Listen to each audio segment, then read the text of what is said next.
Oosh, oosh, oosh, oosh. We're live with Rotopat. Hello there. I love the graphics. I've never had shark fins replace the A's in my name before. Who So has? it's true. There's always something new and exciting with the Mind Mansion. And you have a really good graphics, by the way. Oh, thanks. Dynasty Week, dude. We've Good at got the a whole bunch branding. of guys. So this was actually Aaron Stewart designed this, and we've just have a bunch of guys that have been learning together. It's one of those things that I take a lot of pride in, is just creating teams of people and saying, hey, guys, here are some tools, access to things like Photoshop and Canva. Go have fun. You Here's learn from one another, and then people create templates, and then they build on those templates, and then the graphics for us have been getting better and better. And it's just a bunch of guys that really don't have a lot of experience. They just enjoy doing it, and they enjoy working together. I've heard what you say now is just here's some AI, go make me rich. And you don't like specify what the AI is at all or anything like that. You just give them nondescript AI and then tell them to make cool stuff for your show. Right, here's Chat GPT. So actually the guys are also experimenting with Chat GPT to help with show descriptions and things like that. But the bottom line is you can't just trust your content to artificial intelligence. No. The more I learn about this industry, the more I realize that it is going to be ideas that win the day and real human beings that win the day, augmented by technology. It's not a big deal. AI doesn't have to be this groundbreaking, sort of brain-breaking, industry-breaking innovation. It's just a tool, and we'll keep using it just like we use a bunch of tools. Well, it may probably not surprise you whatsoever here. I have like a blanket no Chat GPT policy. I'm trying to like never touch it or like never download it, like never once use it. I mean, maybe I am probably scared, but what I keep thinking about Chat GPT is it's amazing both how good it is and how bad it is. Like it's very impressive, but then it's just like so bad. And I feel like it could end up just being like the worst of both worlds, where like it's not actually good, but it's ubiquitous anyway, and people use it because it's so easy.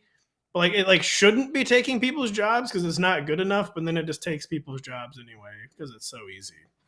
Yeah, and the funny thing is when Chat GPT will write something ridiculous, nobody knows why it came up with that or how it came up with that. No. And no one knows why it says this is my 772nd appearance on the Mind of Mansion, and then it produces transcripts for the first 771 appearances. And wow, I don't remember saying any of that stuff. I don't think we ever once podcasted for 4.5 hours about Curtis Martin. It seems like a really weird lie to make up. But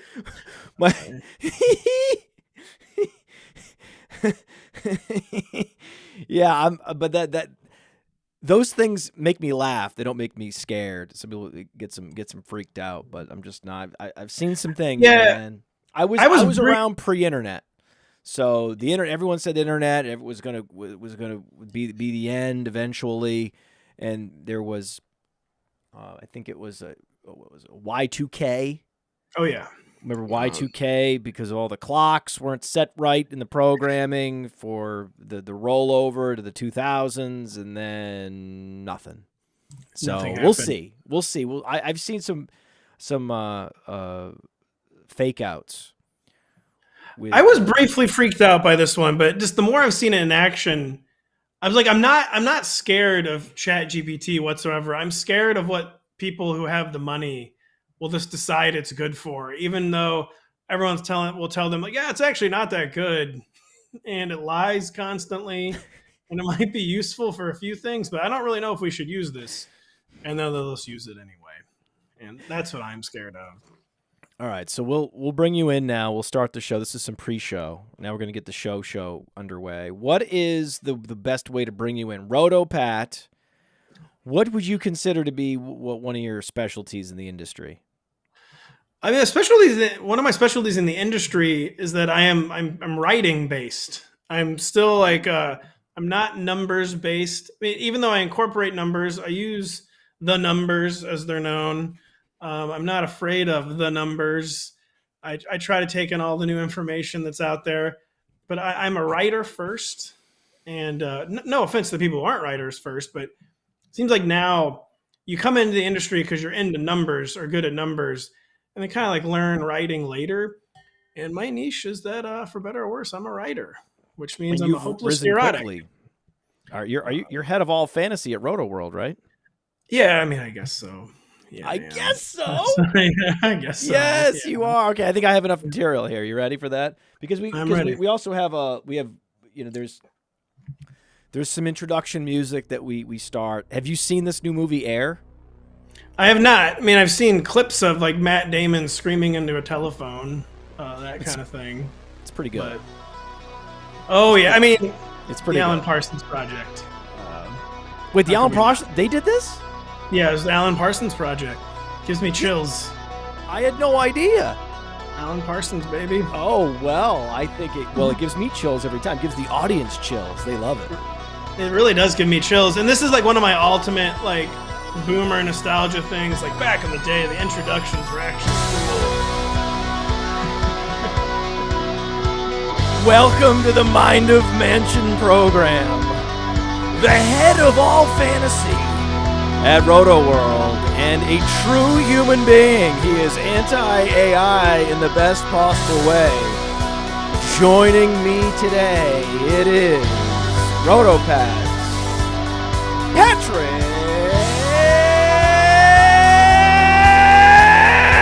Daugherty. Talk to me. Yeah, I gave you some little trivia before the show. I asked you how many kids I had, and you knew the answer.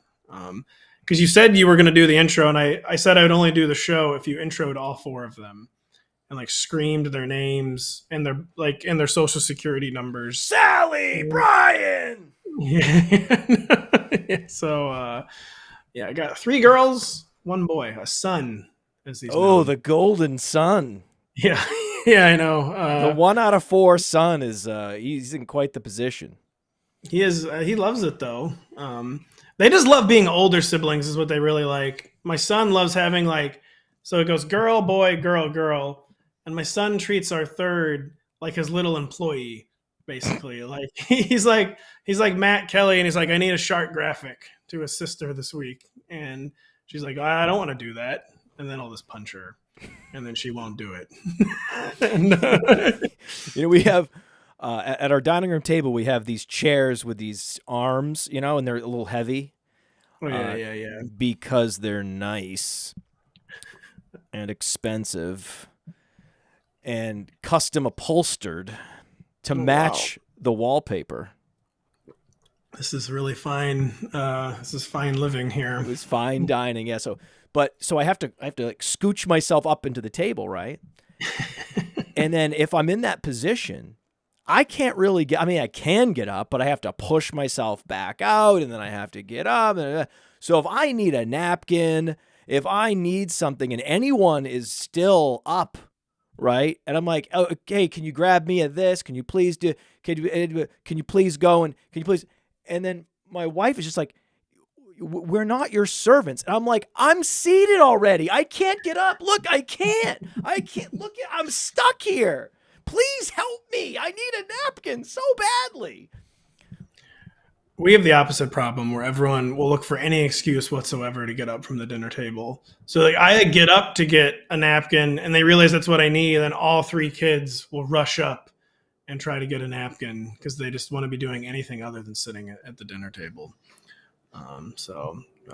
Riveting kid talk there. I would love to have dinner with you. I would like just me, you, your wife, the 4 children. That would make me so happy.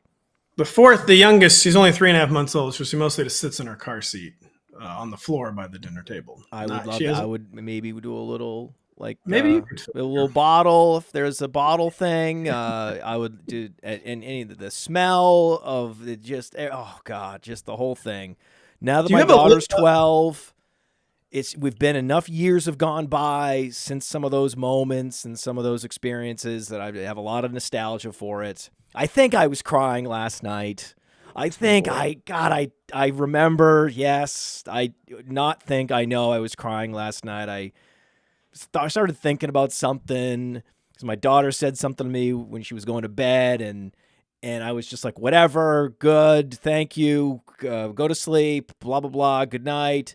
And then, an hour later, it hit me, and then, boom.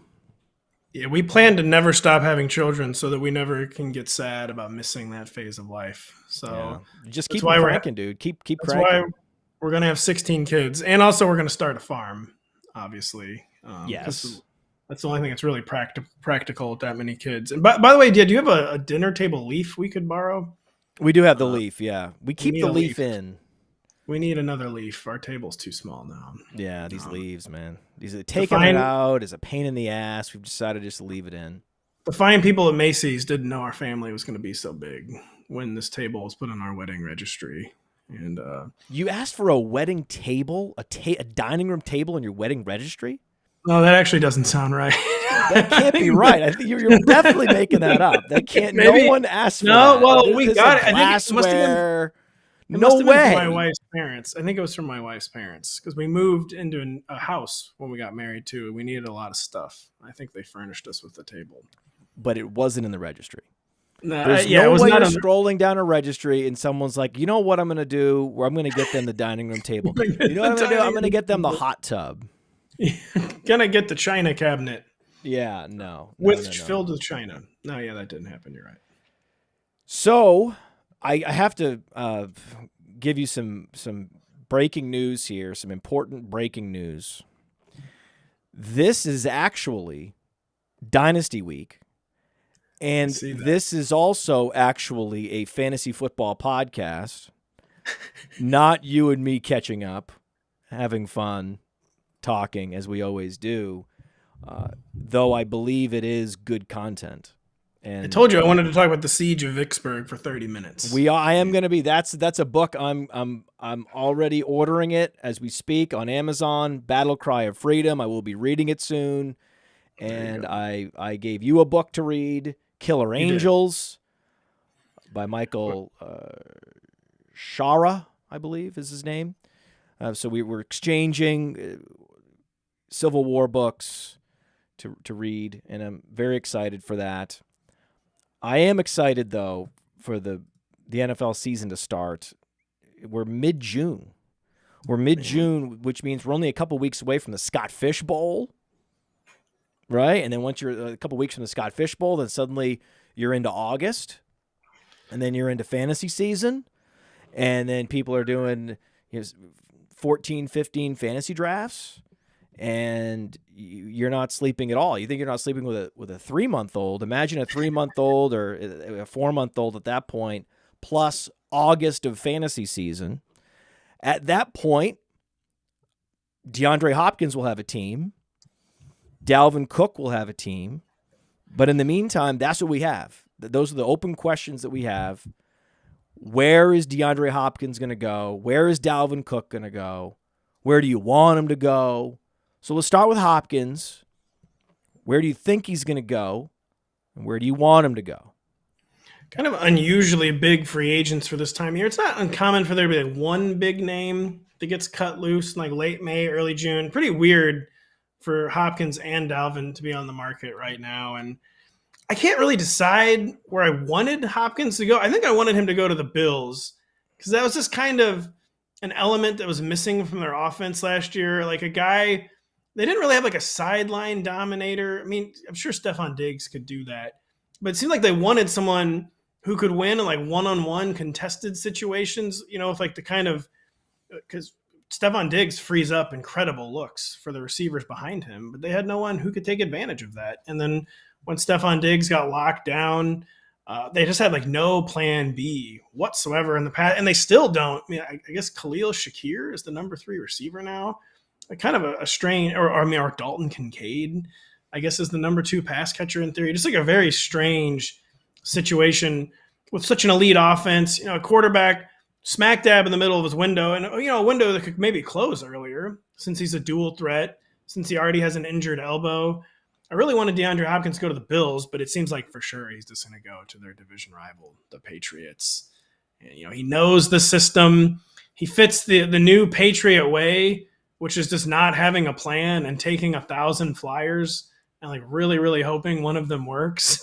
And he's like a classic Bill Belichick player though too, where he's like a football rat, basically a football lifer. Like all he does is go in the football gym and study his playbook 24 hours a day. The football gym. The football gym. I like those football gyms. Those are fun gyms. Yeah, those are amazing. And the reports from ESPN are that there's no animosity between DeAndre Hopkins and Bill O'Brien. Which I wasn't quite sure why there would be, because I think it's been established that the Hopkins trade was kind of above Bill O'Brien's pay grade, and that it wasn't necessarily Bill O'Brien driving that move in Houston. And it just seems like that he might want to reunite with Bill O'Brien. Like the Patriots have an acute need. It's so weird. I mean, it's crazy to say the Patriots have a need at receiver because they have like 9 number 3 receivers, but they just don't. Yeah, their receiving core is one of, if not the worst in the league. It's like one of the deepest and still one of the worst. You call that really depth? You consider Davante Parker depth? Yeah, I mean he's great. That's an anchor. Yes, there's depth there, all the way to the bottom of the ocean. It is. I was going to say Shark Week. It is Dynasty Week. It is Dynasty Week, which is with the ocean. Look at this. Look at the waves of the ocean with this graphic up. Oh, it's beautiful. It is beautiful. It's going to be the Patriots. It's going to be the Patriots, though. That's my guess. And they're implementing parts of the Alabama offense, right? This is reported. See, here's the thing. Pat. I'm reading this on this website called NBCSportsEdge.com. Also known as Rotoworld, where you guys find interesting thoughts, analysis from beat writers like The Athletic's Jeff Howe, who's been covering the Patriots forever, as long as I've been doing this. And how do you guys find these little nuggets that really interest most fantasy gamers? Like, this is fascinating stuff. I was curious myself how they were going to reinvent Mac Jones this year. He needs to be rejuvenated because I don't believe it's going to be Bailey Zappi. I think all that talk is nonsense. And Bill O'Brien's not the worst thing. We saw what the worst thing is. It's Matt Patricia. That's the worst thing for Mac Jones. Yes. If we can bring in some Steve Sarkisian schemes to the picture, that would seem to be an upgrade over last year, and then Mac Jones and Superflex especially could be a value. Man, Sark, the savior. I didn't think we'd ever live long enough to see the day where like Sark ball could be the savior in the NFL. We all remember Sark's star-crossed tenure with the Falcons, but everyone is reuniting with Bill O'Brien. That's like the hot new thing to do in New England. Mac Jones reuniting with Bill O'Brien, DeAndre Hopkins reuniting with Bill O'Brien. Yeah, and the Patriots too. So I think the Patriots are good. So DeAndre Hopkins, if he was going to get signed, like one of the contenders was going to blow him away. Yeah, I see what you're doing there. If one of the contenders was going to blow DeAndre Hopkins away with like the contract he wanted, he would have been signed by now. That's so he's going to have to sign with someone he doesn't really want to. And I think he probably would be willing to take less money to play with the Patriots and the Titans, as long as it's not like a golf. Because like, why would you? Is $1 million difference really worth playing with whatever the Titans got going on and like then reuniting with Bill O'Brien? Probably not. So how are the Bills not all in on DeAndre Hopkins? I actually don't understand. It doesn't make any sense. No, it's something they desperately need to do. Maybe they just might not have the money. They are in kind of a weird salary cap situation where they went all in 2022 and it didn't work.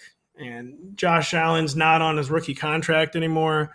But you feel like they could rearrange like the deck chairs somehow to free up that cap space. But I guess maybe they got their own problems. Maybe they can't even look into it because whatever's going on with Steph Diggs, they don't have time to be courting and wooing DeAndre Hopkins. But I totally agree. There's no team in the NFL that needs DeAndre Hopkins more than the Bills do. Yeah, Gabriel Davis is not the answer. He's a number 3 or number 4 receiver in the league. He's not a number 2. His route win rate on any given route, did he give the quarterback a throw window and or did he catch it in a contested situation? That's route win rate on Player Profiler. 37.4% is number 74th in the league. He had a negative target premium. He was number 50 in yards per route run. And an interesting stat here, he was ranked number 93 in average cushion. And this is for an outside receiver. So no respect, none given by opposing cornerbacks. So that is there's a number of indictments there for Gabriel Davis. All the more reason to go after DeAndre Hopkins. I don't know why they're not. He should go to the Bills. He will likely go to the Patriots. And that's good for Mac Jones. It is. Now, Dalvin, where should he go? Where do you want him to go? He's like the classic guy. I don't want him to go anywhere. Like whenever I look at wherever he could go, I'm like, I don't want him to ruin Devin Achane. I don't want him to ruin Isiah Pacheco. I don't want him to ruin Tony Pollard. I feel like he's in the situation where wherever he goes, he's going to like ruin some interesting fantasy situation. I'm nervous about the Pollard ruination. Dallas is my guess for where he goes. Oh, that would be really great for him. And it's really almost like great for Dallas, but man, exactly. I feel like it's like a means of self-preservation for the Cowboys too. Where like, in order to prevent Jerry from re-signing Zeke, they're like, let's just sign Dalvin, man. Can we just do that, please? Let's just do that instead. They're taking the gun out of his hand. Yeah, let's just sign Dalvin instead. No Zeke, man, please. Don't do it, Jerry. Don't do it. If Tony Pollard, we should want them to re-sign Zeke because we know it works. We already know that situation is fine for Tony Pollard. That's right. He can be an RB1 and probably he was a low end RB1 last year. He could probably send top 5 or 6 this year, even with Zeke. Not really worried about Zeke re-signing.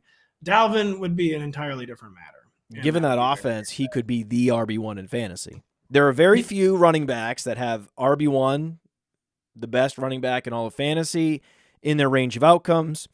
Pollard has the size, the all-purpose skill set, and he's an integral cog in an offense where there's no one behind him. Malik Davis. I mean, it's perfect. It's the perfect situation. His ADP cannot possibly get high enough this year. And then even if they sign Dalvin Cook, I think that it'll just make Tony Pollard an even better value.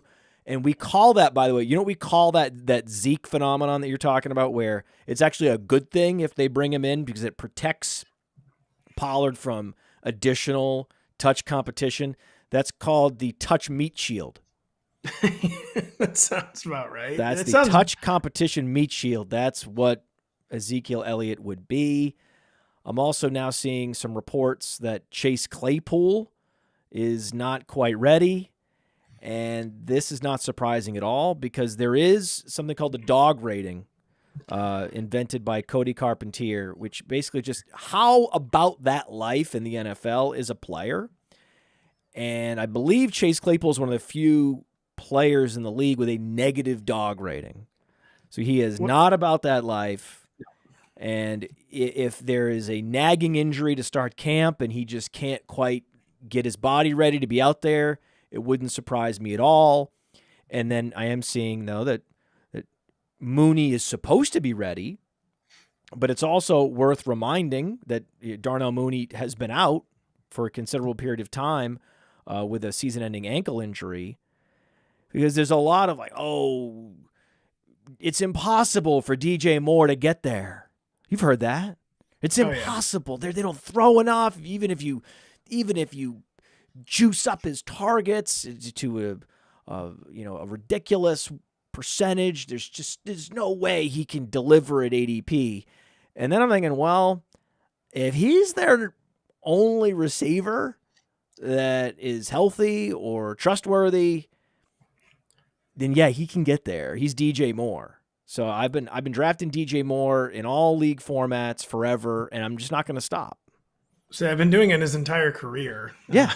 I'm really hoping it works. That's the weird thing about DJ Moore. It's always kind of worked. So first off, Chase Claypool's dog levels, whatever remaining dog levels he had, left his body with that one game, I believe against the Vikings in 2021, where they were in desperation hurry up mode, and he started celebrating instead of going into hurry up. Remember that infamous moment on Thursday Night Football? And that was whatever dog levels he had disappeared for good. They are Well, gone. one of the aspect of the dog rating is how much you devote your brain, your mind to the sport, how much film you watch. It's clear that Cooper Kupp watches just an absurd number of plays from, both breaking down the opposing cornerback, the opposing defense, to understand their tendencies so that he can be putting his foot in the ground at a particular moment to make a move before the defense has even decided what they're doing. He already knows what they're about to do. And so that's part of it. And if you don't even understand the game situation that you're in, your mind's not in the game. That's part of the dog rating. And if you're not going to be a dog type player under Mike Tomlin, there's really like no hope for you, because he's like the ultimate dog levels coach, where just so tough, like never rattled. They're never out of any game, even when they're like making bad decisions. They're in any, like the Steelers are the most like stubbornly persistent team. Like the Steelers have to be bad this year, and they're somehow 9-8. Like if you can't have dog levels under Mike Tomlin, you're just never going to have dog levels. No, again, with the Ravens, they're going to be better this year. The Browns are surging; they're going to be better, and then the Bengals. It doesn't matter. I just don't see it. I don't see how it's possible. Well, we never do, and then they just do it. But I know you say that, but it doesn't happen until it happens. DJ Moore, by the way, I kind of wanted to start like truthing DJ Moore this offseason finally. Like, I'm giving up the ghost on DJ Moore, but you just can't. No. So first, like the most boomer stat, of course, is yards per catch. But you think of DJ Moore as kind of like an underneath guy sometimes just because he's smaller. But we know he's someone who's always made plays at like all three levels of the field. And since 2018, amongst receivers with at least 100 catches, DJ Moore has averaged 14.3 yards per catch for his career. That's 27th since 2018. So that's a pretty large sample size too. So he's not just like an underneath guy. Not that anyone's ever like accused him of being just an underneath guy. His career yards per route run is just under 2 at 1.94. That's like 20th. That would have been like 20th in the league last year, his career yards per route run. And we know all of that is with the best quarterback he's had was like Cam Newton on his last legs. Like it just had league worst quarterback play almost his entire career. And he's managed in like a 5 or 6 year period sample size to still be like hanging around like solid wide receiver 2 territory if he could just somehow get an upgrade in quarterback play. And we don't know if Justin Fields is ready to provide that. Or Justin Fields has just not been a very poised passer through 2 years, but he's never had a supporting cast anywhere approaching to what he's had this year with the Bears. There could be like that huge step coming for Justin Fields. And I think it's still like probably unquestionably DJ Moore's best quarterback, even with Justin Fields' weaknesses. Like he's going to finally have someone entering their prime that he can play pitch and catch with. And it's like his boomer stats have been good with horrible quarterback play. The advanced metrics have always been really solid with horrible quarterback play. He's still only 26 years old somehow. I can't get off the DJ Moore train no matter what I do. Darnell Wright is going to help Justin Fields. Do not forget about Darnell Wright. They upgraded the offensive line. They upgraded the wide receiver position. They did everything they needed to do to give Justin Fields time in the pocket, left tackle, and receivers that are giving him windows to throw in. If he has Mooney on one side separating down the field, and then he has DJ Moore separating laterally, and then he has Cole Kmet down the seam. That's everything you could possibly want to assess this quarterback this year. I'm excited. I'm in on him. I'm in on Justin Fields. I think they're going to crank up the pass volume. I think there's going to be multiple games where he has 30-plus pass attempts. Man. He had that at Ohio State. I mean, he was a prolific passer at Ohio State. He wasn't even the prolific rusher that he is in Chicago at Ohio State because their system was do not run the ball. Our weapons are so good, it doesn't make sense analytically to run the ball if you're a quarterback, and that's partially why I think that C.J. Stroud is going to have more rushing yards than expected this year because Justin Fields has had more rushing yards than expected the last couple of years. Yeah, Fields has been like the inverse of his Ohio State self. And yeah, speaking of the weapons being good for Fields, I think DJ Moore needs the weapons to be healthy too. because he kind of like had devolved in like only show in town type status in Carolina, and you never want that as a receiver. You want some people to like take the pressure off you, to like create space. I mean, you want the defense to have to respect other players in your receiver core, obviously, and that was an issue frequently for DJ Moore in Carolina. So he wants Chase Claypool to be healthy. He wants Darnell Mooney to be healthy, and Justin Fields.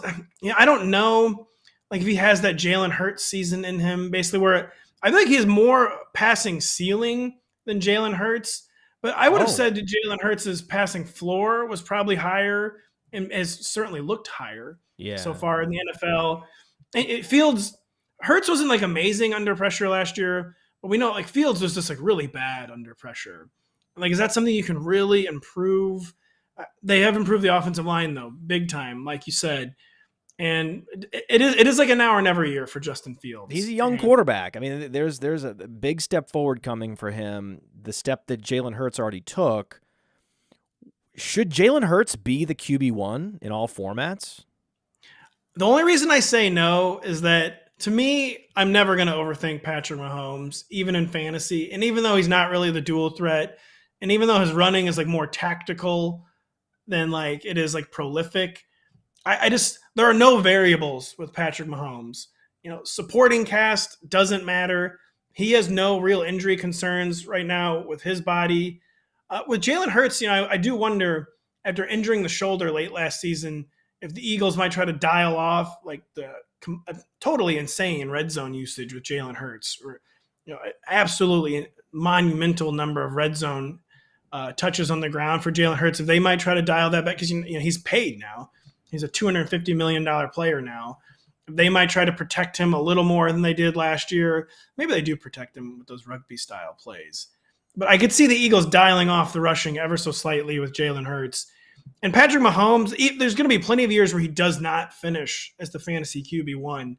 But any given year, if I'm just like picking a player who I think is going to finish as the QB1, it's going to be Patrick Mahomes for at least the next 5 or 6 years still. I was in a Dynasty startup yesterday. Again, it's Dynasty week. And I selected Jalen Hurts with the 101 in a super flex startup.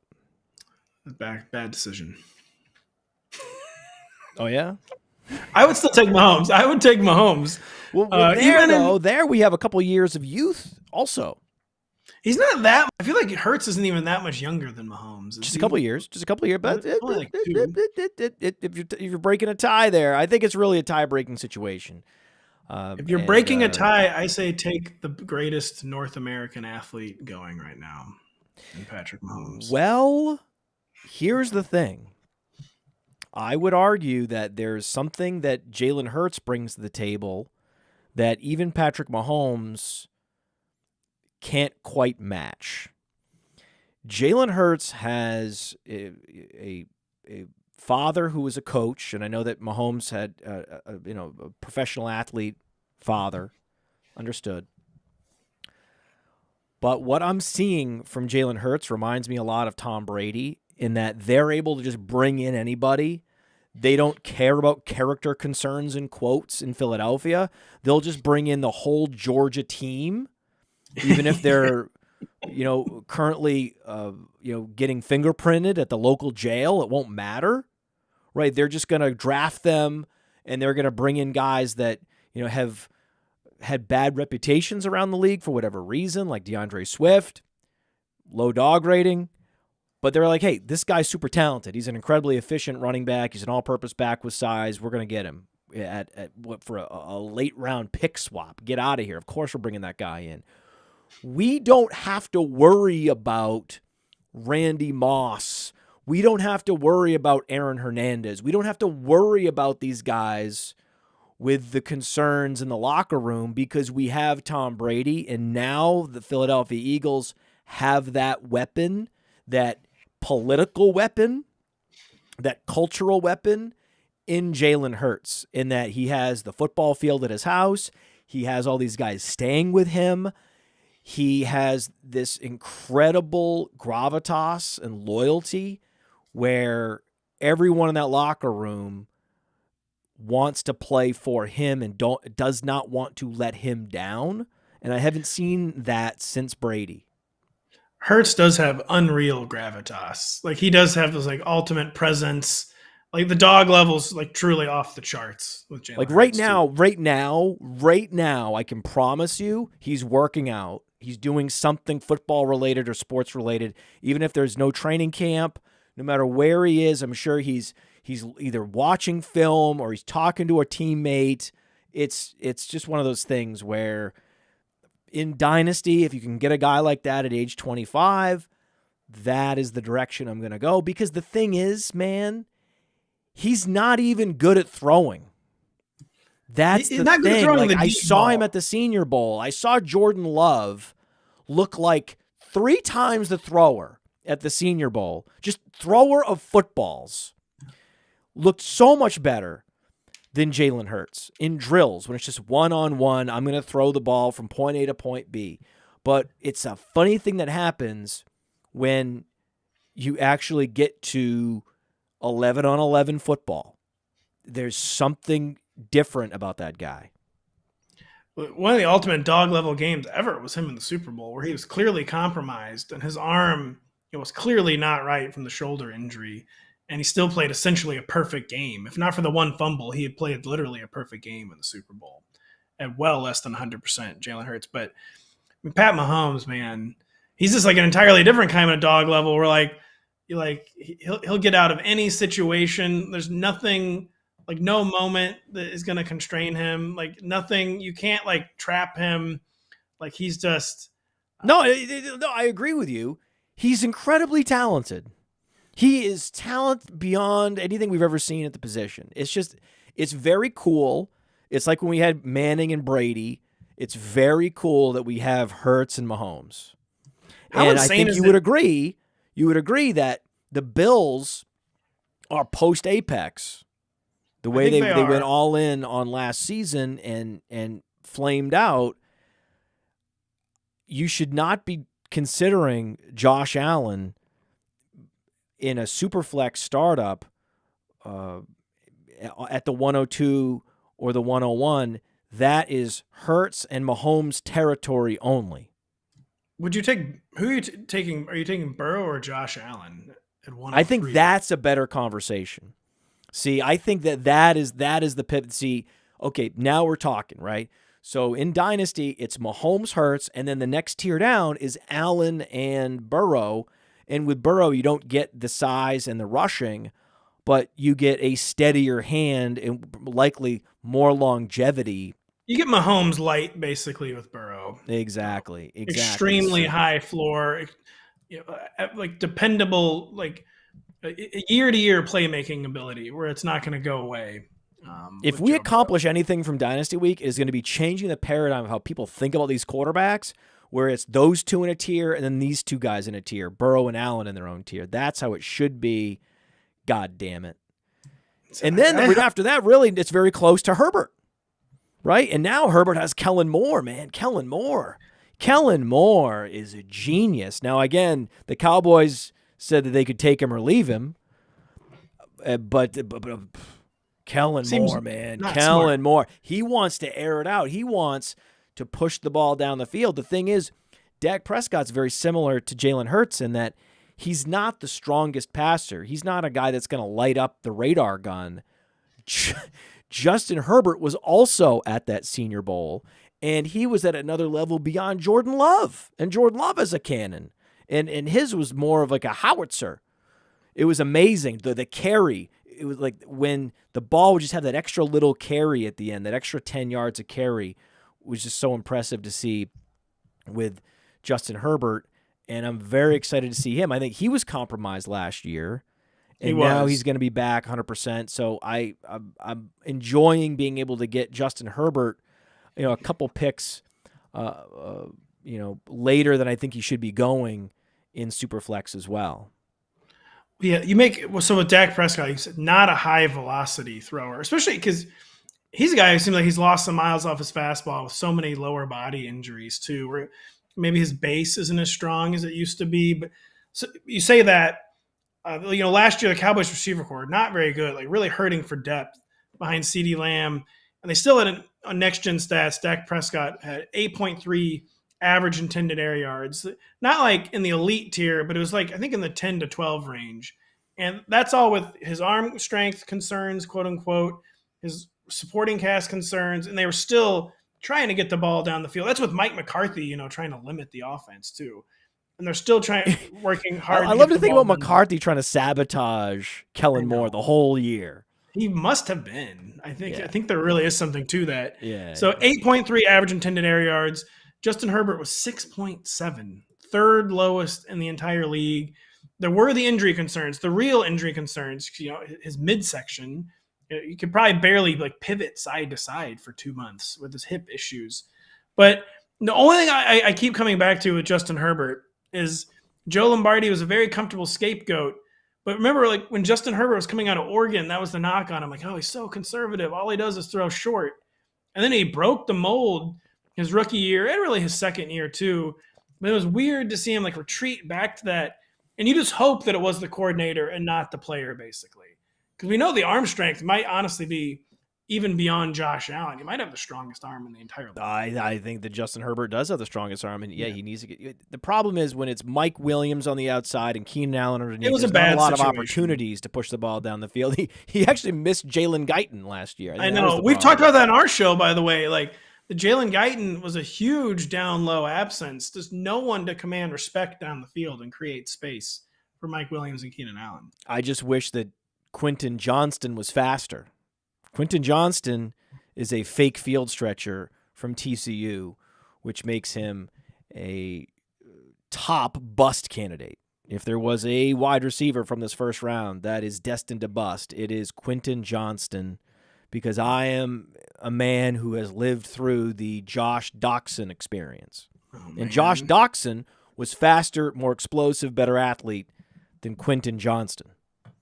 And Quentin too, I mean, I'm not like really a film watcher, but like the one thing you notice about Quentin, for like supposedly the big receiver in this class, he like did not play up to his size like very frequently at TCU. And neither did Jonathan Mingo. I know less about Jonathan Mingo. I haven't even been like wanting to study. Like I don't even want to know anything about Jonathan Mingo and Johnston are bust brothers. Oh, they were overdrafted because of their size. And they're already talking about using Mingo, who is 220 pounds, using him in the slot. That's a code for we don't really trust this guy to get separation on the outside. It's like, whoa. This was like the 4th pick in the 2nd round. And you're already trying to protect him from himself? That's a bad sign. You drafted him to be an alpha. You go after a guy with that size. Otherwise, you might as well go with more of a nifty player, like a Jaden Reed. What are you doing? The whole case for Mingo is he actually has the prototypical alpha size. If you're gonna slide him into the slot, you've just nullified the one trait that he had that the other guys don't. What are you doing? In this country where it's so rare for there to be a big wide receiver now. And then we actually have one, like the coaches don't know how to use them. They don't know how to develop them. And pretty soon the big wide receiver population in America is going to be down to 0. They're just going to be playing other sports. And we can't my daughter has a magazine that she gets, The Week Junior. And everyone should subscribe to The Week Junior. It's a great magazine. And they're usually checking in on endangered species, and they have a debate. And this was a really good debate. They have a debate where 2 kids will give arguments for and against a particular, sort of a initiative, right? So the initiative was to stop putting such a premium on megafauna that are endangered and start to promote the more minor fauna that are also endangered, like the spotted, freckled fucking salamander. Because they play an important role in the ecosystem, Matt. Right. And so, then the kids debate, and as it turns out, the kid that actually had an unbelievable argument, it was so good for highlighting megafauna in that they are the anchors of their ecosystem, and they're actually a portal into conservation in general. Like they're the sort of poster child for conservation, and so you can get behind the gorilla, right? Because you saw a documentary, and then if you start caring about conservation and you care about the gorilla, then that will lead you to eventually caring about the spotted fucking salamander. We need apex predators in this country, Matt. We have no wolves in Missouri, and deer are basically just an invasive species at this point. Mountain lions aren't enough. They're in the southern part of the state. We have no wolves, and the deer now are basically it's like mice. They're everywhere. They're everywhere. They're it's an infestation. That's true. So I'm pro megafauna. How does this relate first. to Quentin Johnson? I'm megafauna first, right? I'm pro megafauna first from this, and it was just thinking about endangered species. The big receiver, the X receiver, the alpha receiver. We're gonna have a draft where none of them go in the first 2 rounds. None. We're getting closer. This receiver class was ludicrously small. It's like they were like literally like number of these guys were my size. Do you remember when it started? For me, I realized that, the NFL is looking at things that I'm not looking at, because Andy Isabella, the 5'9" Andy Isabella from a small school or a non-major program like UMass Amherst, Andy Isabella was drafted before DK Metcalf. Yes. Wow. When that happened, I was like, well, damn. Yeah. What am I looking at? Because what these guys are looking at is something else. They're playing a different sport. They're designing their offenses differently. If you would even at any moment in any world consider Isabella over Metcalf, didn't make any sense. Well, at least it worked, though. So... at least it worked. Yeah, but that's the thing. Like, yes, Isabella busted, but we are going to be seeing more and more and more of these Jordan Addisons, 175 pounds, in the first round, and fewer and fewer and fewer of the DK Metcalfs. Now the DK Metcalf types are going to go in the 4th round soon enough. Soon enough. Soon enough. Soon enough. Soon enough. Now, I've was criticized on Twitter for calling Zach Charbonnet a surefire bust. I like calling players likely busts because the probability that most players break out is less than 50%. So it's a way to play the probabilities, but then also get social media engagement because everyone gets furious. I noticed the people were engaged. I noticed on the post. They were engaged. They were not happy. They did not like the dog rating. They did not like my logic. And it was funny because I never use headshots as a reason to like a player. Like it's a joke, right? It's a joke that you would ever talk about a headshot as anything other than just, that's who player X is. That's not a reason to draft him in fantasy football until you put Zach Charbonnet next to Kenneth Walker. And you realize Zach Charbonnet's in trouble, right? Zach Charbonnet's in a lot of trouble, right? But I'm seeing a lot of panic about Kenneth Walker. He's dropping now into the 5th round of seasonal leagues, best ball. And I'm also seeing some panic around Travis Etienne now. This Tank Bigsby, that they don't want to give him an 80% opportunity share. That was never going to happen again. You'll never see that again from Travis Etienne, even though he was a 1st-round pick, has size, an all-purpose skill set. No. Tank Bigsby's he's a big problem, right? Just like Charbonnet's a big problem for Walker. Between Walker and Etienne, who do you think should have more panic around them? So on the headshot real quick, Zach Charbonnet does look like a very nice young man. He's incredibly awesome guy. And then also someone... You don't want your running back to be a nice young man. You want them to be, you want them to be seeking contact is what you want. Correct. And I was like, he flamed out in Michigan and then had to transfer to UCLA. Like, no. He transferred to UCLA to be closer to his family. That was why he did that. There's a reason, and there's always a reason, right? There was a reason why Zach Evans transferred from TCU, right? There was some underlying reason he wanted to follow his coach, or the player wanted to be closer to their family. Just like there's always a reason that Urban Meyer always had a reason that was family based for leaving whatever job he had before or leaving whatever team he had before in the lurch.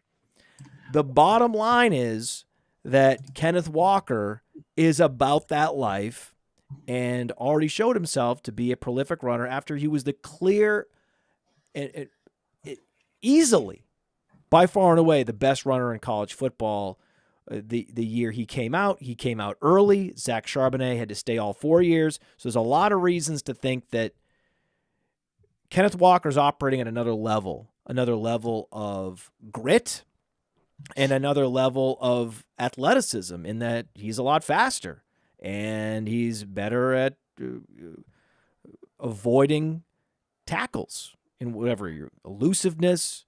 The trucking defenders, broken tackles in college were the best of any running back. So whatever stats you want to give me around Zach Charbonnet, with the exception of college receptions, I'll show you a better stat from Kenneth Walker, and he's the established incumbent. So you can tell that I already have a fully formed take on this, but I do want to get your position. Well, I think the Charbonnet receptions thing is probably why. So I'm not terribly concerned about either Etienne or Kenneth Walker. And I think Charbonnet's selection. So it is easy to panic with Seahawks picks because the Seahawks are maybe the only NFL team that actually tries to follow through on their meritocracy principles, where it seems like they really do open up the competition every year. But for every reason you laid out, it's not even about Zach Charbonnet, who is a very good runner. It's a very nice man. It's just about Ken Walker. Right, and he's family first. And I'm not going to get into that, but I think that was probably a legit transfer reason. Just for I'm sure it was. I don't know the story, but I think that it was. I'm sure that it could have even had some health concerns in his family. The bottom line is he's family first, and I appreciate that. These are human beings, and so often in fantasy football we dehumanize these players, and they're just we distill them down to their statistics, and that's not fair. Zach Charbonnet is a very nice man, and he's very close with his family. He's a caring individual, and I have the utmost respect for him as a human being. He is one of the best human beings in the NFL, certainly in this draft.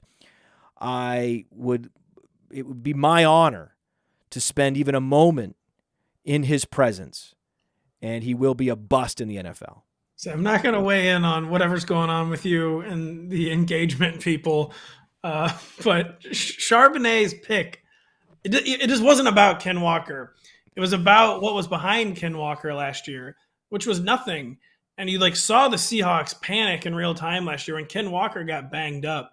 They had no backup running back. They were giving touches to Tony Jones, and just was not a good situation. Tony Jones shouldn't be on an NFL roster. Thankfully for him, Sean Payton exists, and he brought him to Denver. But it was more about a team that was used to having a deep backfield, had an elite lead back, but didn't have any depth last year. They probably used they should not have been using a day 2 pick on a running back yet again, but they did it. But how many teams reach for a player in a position that they didn't need to use that particular draft capital on? Whether it's middle linebacker, whether it's punter, the 49ers with a kicker, it's a common thing. It's probably 20 out of the 32 teams are going to have some egregious reach on a position that has no business being drafted, or a player in a position that has no business being drafted in the zone where they were selected. And it just so happens that Charbonnet falls into that category of a team that just needed depth at a particular position, and they aren't paying as close attention to exactly what types of positions are drafted with particular draft capital. I mean, hell, Atlanta Falcons didn't care. We thought that the Lions cared about using early round picks only on the most valuable positions to help you stop the pass or make your passing game more efficient. But no, they invested in the running game in the first round after so many years of making all the right moves. So it shouldn't an surprise off-ball anybody linebacker. that it was just a pure depth play in the second round.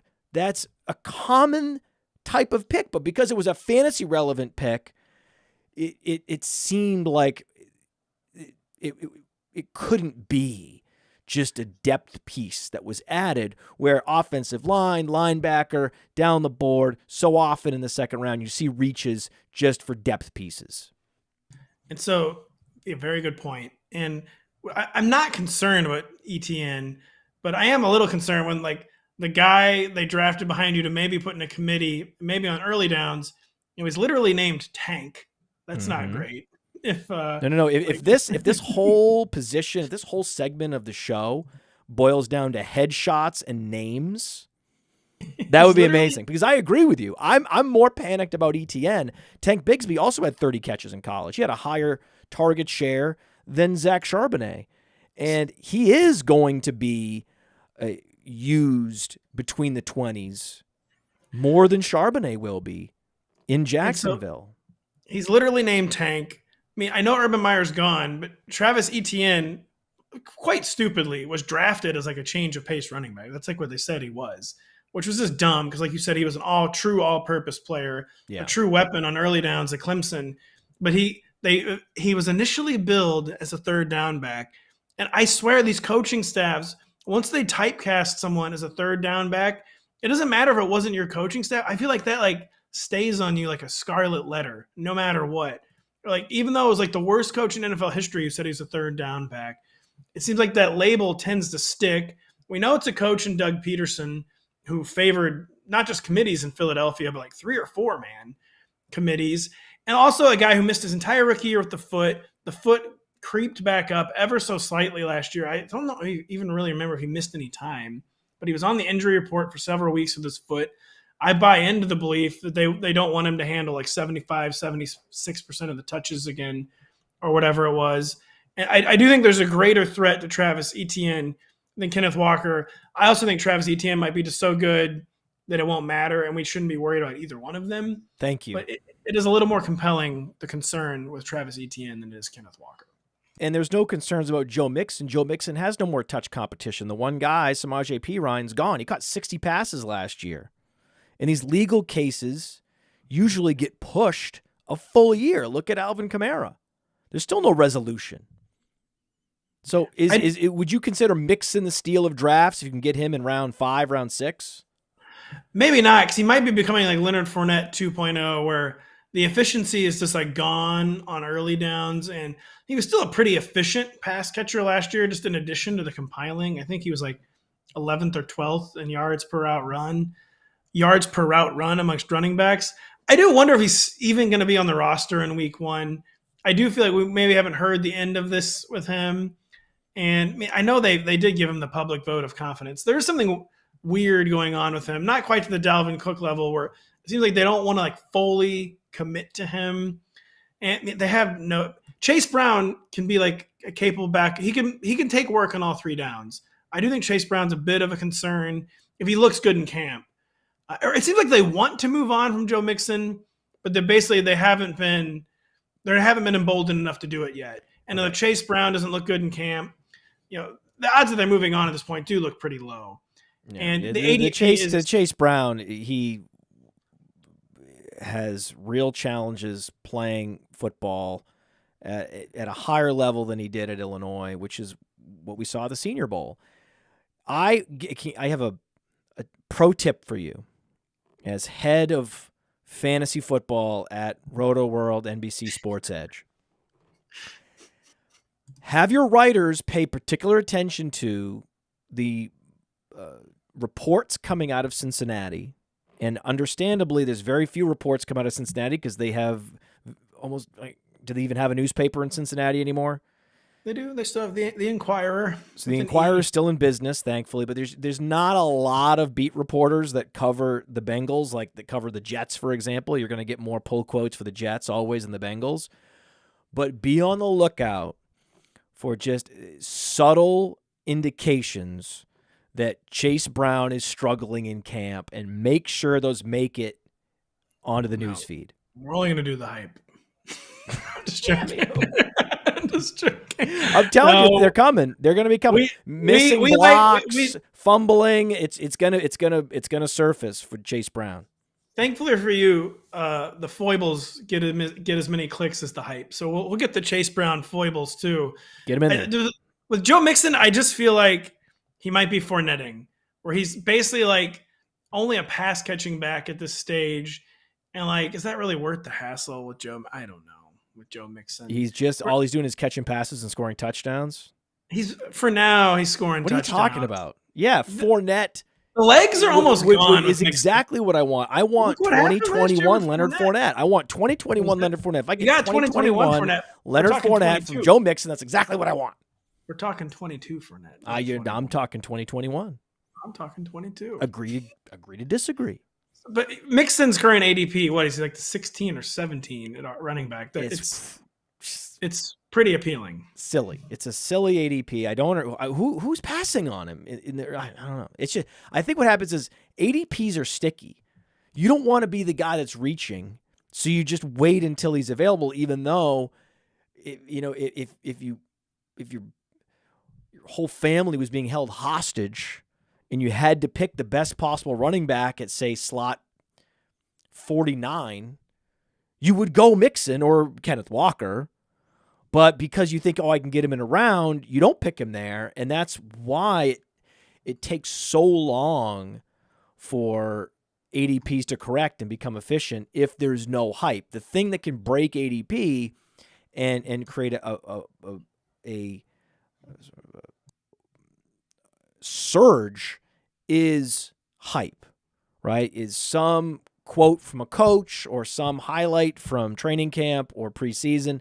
Then it's Darwin Thompson, right? Then we're in Darwin Thompson hype season. But otherwise, if there's no news, the ADP really grinds on and grinds on and grinds on without much correction. But there's big news with Alexander Mattison, for example. Oh, he's the main guy now. Dalvin Cook's been released, so Alexander Mattison zooming up. Yes. Are you all in on Alexander Mattison? Please say no. I'm definitely saying no and joining the chorus of Alexander Mattison anti-truthers where, he's playing behind an elite alpha back his entire rookie contract. Like, I understand that, but in 4 years, he reached 20 carries 5 times. He caught more than 5 passes 2 times. Even if you're playing behind a guy like Dalvin Cook, if you're the answer, you tend to make yourself undeniable. Like, look at what Tony Pollard did behind Ezekiel Elliott. Look at what Austin Eckler did behind Melvin Gordon. Look even what Alvin Kamara did as a rookie with Mark Ingram.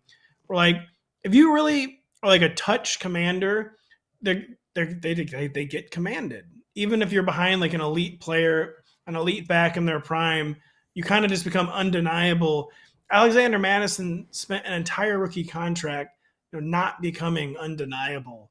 And maybe it really was $2 million a year. Yeah, it was 2 years, $7 million, I think, but I think guaranteed money was not anywhere close to $3.5 million a year. And he never commanded the touches. He didn't get a big commitment from the team.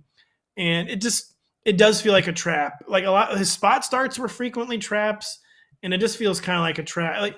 There are some positions, tight end occasionally, you'll get a guy go an entire rookie contract without being productive, and then they break out on the second contract. Very, very rare at running back. And I know almost he's behind, unheard of rare. It is almost unheard of. And I know he's behind an elite player, but it's just almost unheard of for a guy to not be fantasy productive or productive their entire rookie contract and then suddenly break out on their second contract. And it's funny, we're chasing the offense. That's fine. Well, then why would you draft him ahead of Isiah Pacheco? I've been wondering this all summer. Why? What the difference in ADP now in recent weeks between Mattison and Pacheco doesn't make any sense, right? None. I don't understand the Isiah Pacheco ADP at all. He's going outside the top 24 right now. It's crazy. And I do think he might be the steal right now, where he was the lead back for the league's best offense for several months. They waited over 2 months to re-sign Jerick McKinnon. Maybe that was just some salary cap sorcery. Sometimes that happens to those veteran players where you have to re-sign them after a certain date.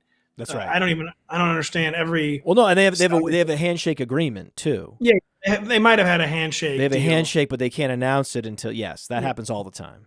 But they let Jerick McKinnon out there for 2 months.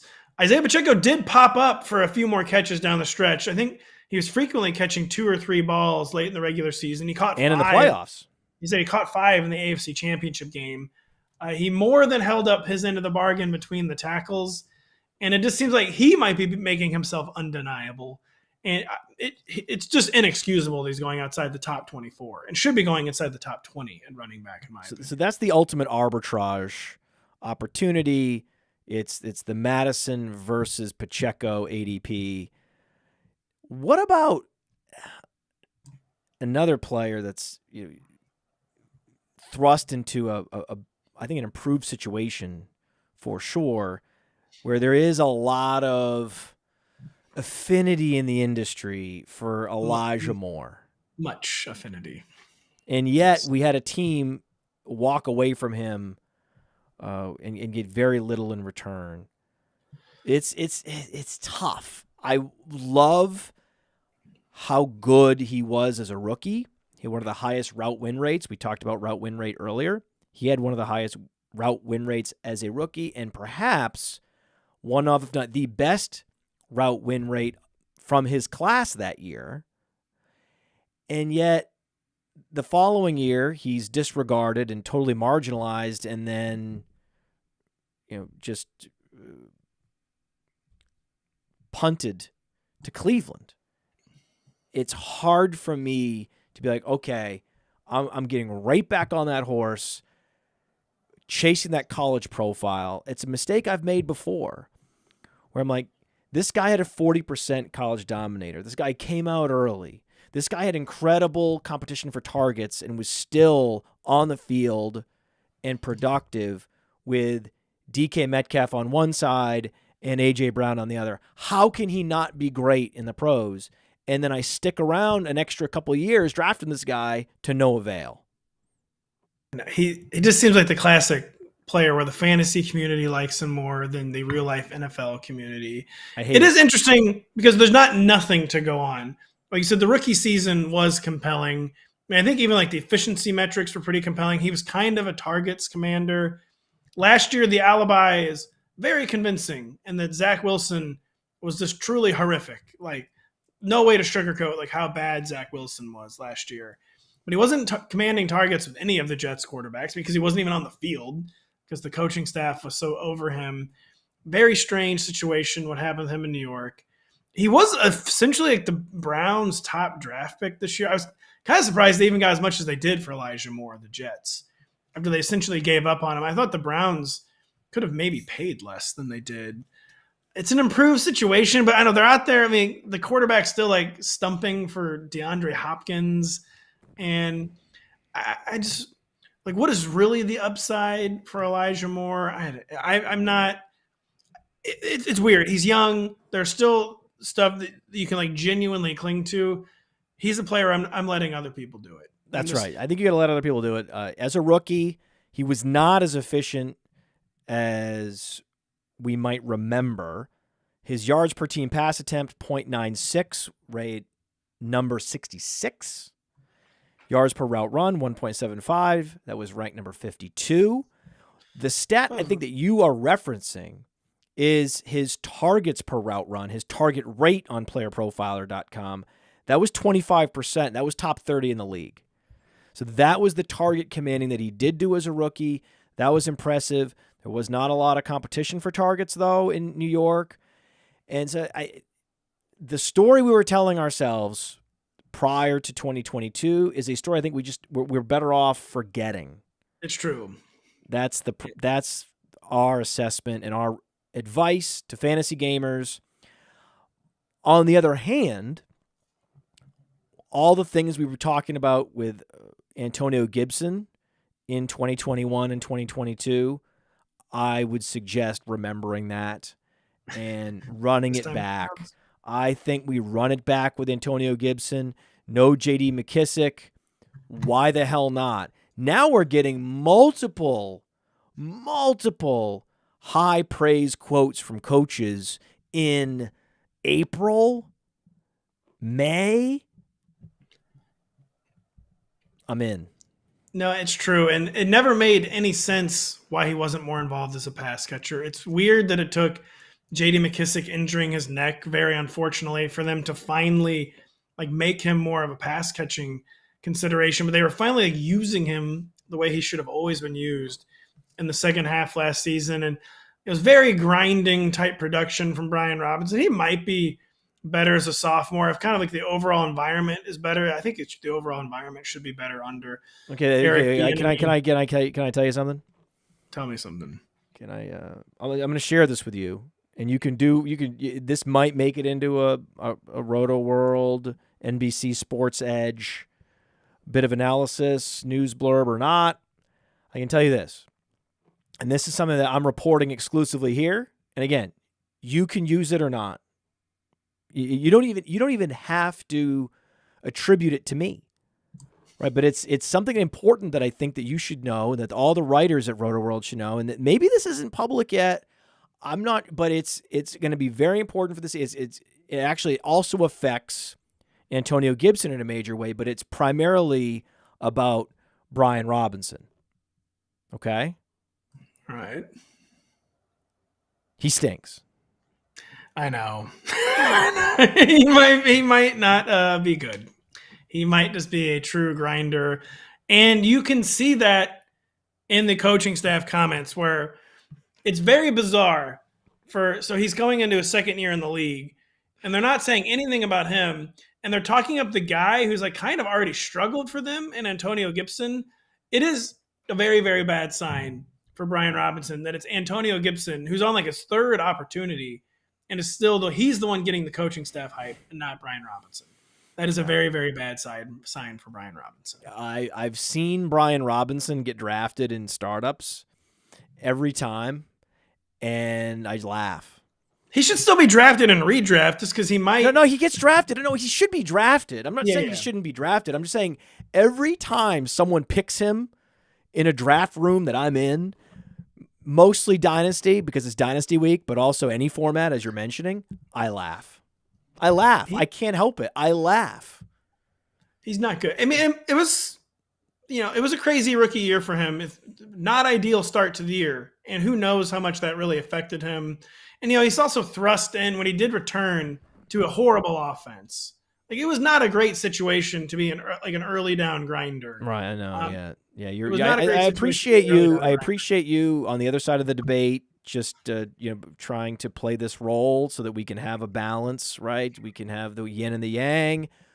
We can have the conservative and the liberal, and we can have both sides can be heard from here. I really appreciate it. I really appreciate you giving the glass half full argument. Those are important. He stinks. The advanced metrics and the boomer football card stats are in alignment that he stunk as a rookie. He's no good. And it's fine. I'm sure, again, he's a great human being. He's got incredible toughness. The guy literally was shot and played most of the season. Afterward, it's amazing. I wouldn't have. He's brave. He is, I'm sure, a fine human. He also popularized those giant hats. That was a thankless task, and he did it. He did. He took on a thankless task. Yeah, he did a great job marketing oversized hats. He has incredible courage, but he stinks. He didn't seem to be good. As a rookie. All right, 10 burning questions. 10 burning questions. It is time for 10 burning questions for Patrick Daugherty after this. Fantasy. Now, many of you have already signed up. Thousands have signed up from Player Profiler already over the years. Underdog has supported us since 2020. Much of what you see on Player Profiler is because of Underdog, because of their support. Get the Underdog app. Plug in that promo code Underworld. I used to play Underdog just for the best ball drafts. I mean, the best ball drafts are amazing. These draft rooms fill so quickly, and you can win life-changing money. You want to take advantage of all the sleepers we talk about on this show? Well, what better place than in an Underdog draft room to do that? And I recommend taking your underdog play to the next level by diving into their NFL pick'ems. It's important to correlate those NFL pick'ems. You can pick both the quarterbacks and the wide receivers to exceed expectations. Correlate them, and you can 5x your payout. Bada bing, bada boom. Underdog Fantasy, the promo code is Underworld. For an instant deposit match up to $100, Underdog is the truest friend of the Underworld. 10 burning questions. 10 of them. All 10. And I was so ready to talk about Antonio Gibson that I should have circled back to this. Your former colleague, Thor Nystrom, you know Thor. He came onto this show, and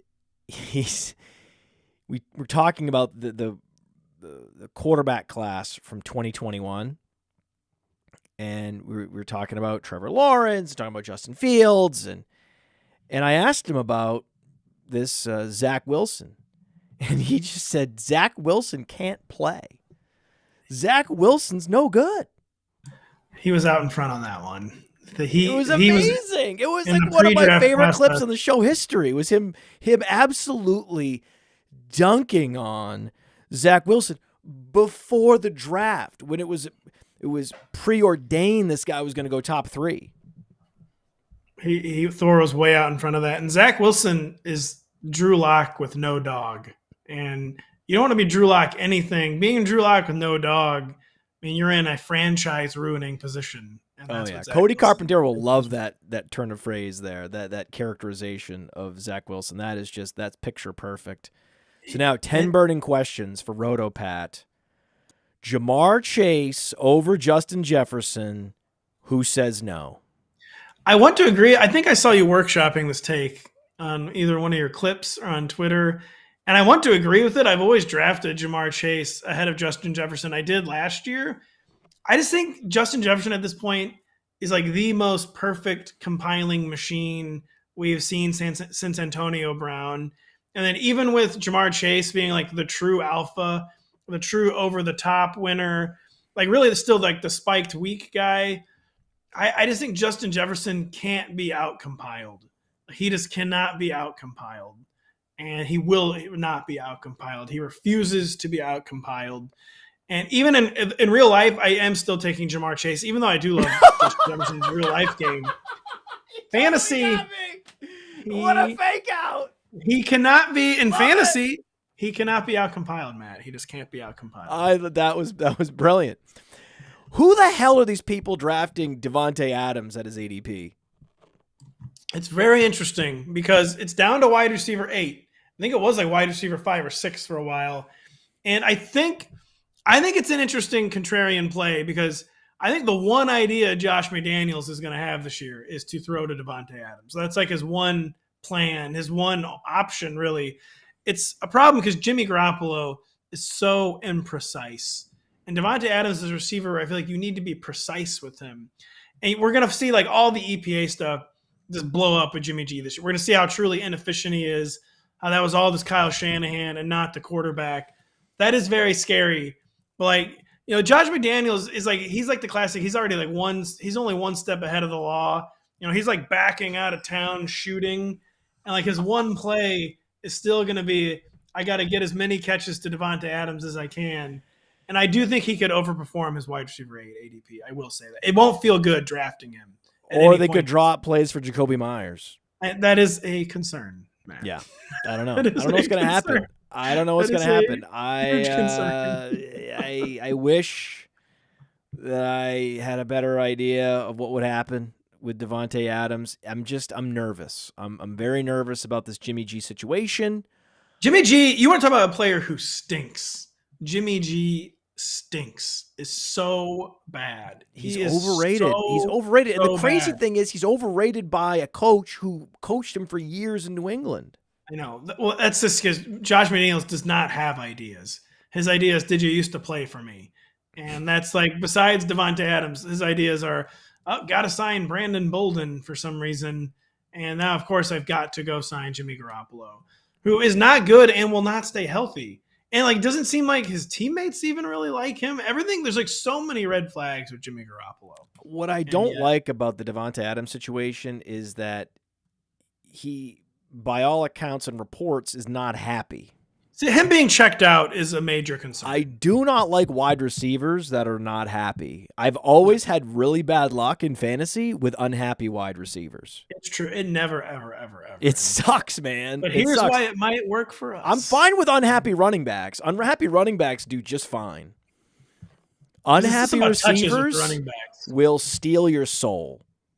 It's true. I wish he could get traded, but it's so hard to trade a player with his kind of contract in season before the trade deadline. It's probably not going to happen. He's racked with regret.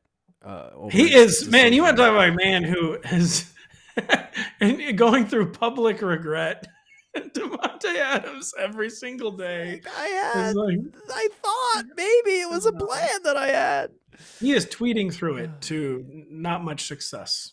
I do enjoy the tweeting through it though. That's good. There's some value added to that. I like that. Now, there's two guys named Pick in the passing game in Pittsburgh. It's true. Thought I'd just say that. It's a very interesting connection they have. Pickens and Pickett. Can they break out together? Why not? I was wondering what year. This is the question. I saw the question. I'm like, I wonder what Matt's argument is for this, because I kind of feel like this might end up like a Kirk Cousins situation for Kenny Pickett, where like I think he's going to be a guy. He's kind of just be a guy who's like kind of always stuck to his coverage, and he can actually win that way still. Like where he doesn't have to be an NFL bust. Like he's not going to be a separator. He's going to be a guy you have to throw to in tight windows. He needs someone to pull the trigger on those throws. Like just like I would never like trust like Kirk Cousins to do that. Like what indication is there that Kenny Pickett's going to be a tight window thrower, and also that the Steelers would allow? It's like it has not like been the Steelers' MO since Ben Roethlisberger's arm went kaput, and I don't see many happy scenarios for these guys this year. But I'm also admittedly Kenny Pickett's someone I haven't devoted like any offseason mind space to whatsoever. I will admit. Don't even think about him.